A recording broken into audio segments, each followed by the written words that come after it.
So it's safe. It's safe for me to call you a career policeman. Yeah, well, we can call me that. That I've been pursuing different areas in the police all my life until now. Are you aware of something called deployment cadres?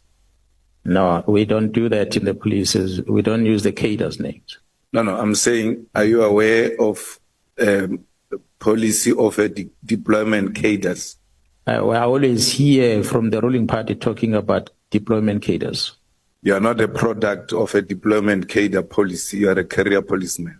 Yeah, no, I'm a career policeman, unfortunately. Those deployed cadres that came into SAPS who had no career in the police. Some claim to fame, they're from exile, they were underground, they were this, they were that. Do you think they helped to improve the policing in this country, or they deteriorated to where we find it today? Yeah, I think the latter part is more appropriate.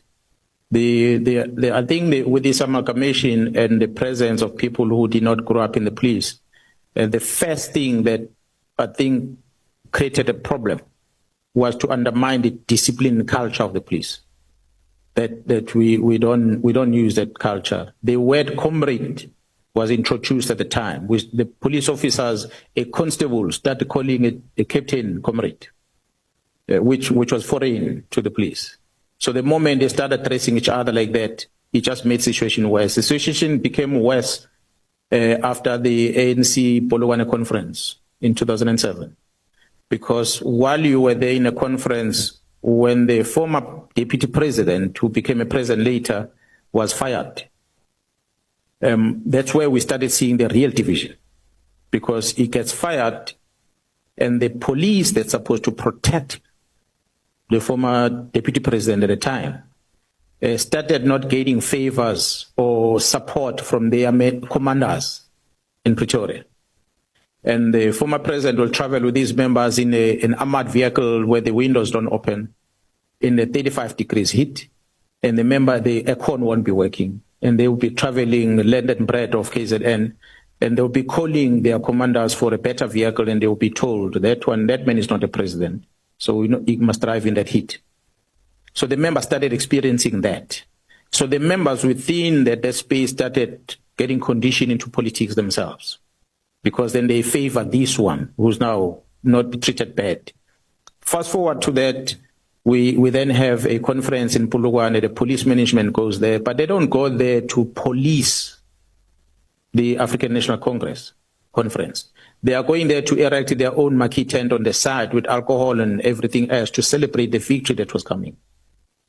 And the unfortunate part happened is that the deputy president was fired, won that election in Polokwane.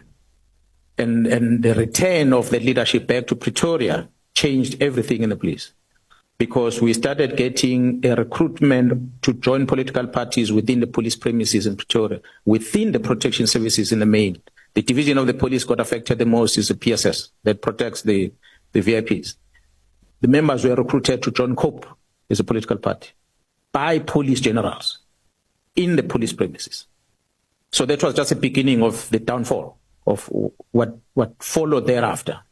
So you then start hearing senior officers in the police started calling comrades, comrade, and it became the terminology used throughout. And yeah, I think that amalgamation and the presence of the people that regarded themselves as politicians was the downfall of the discipline of the organization.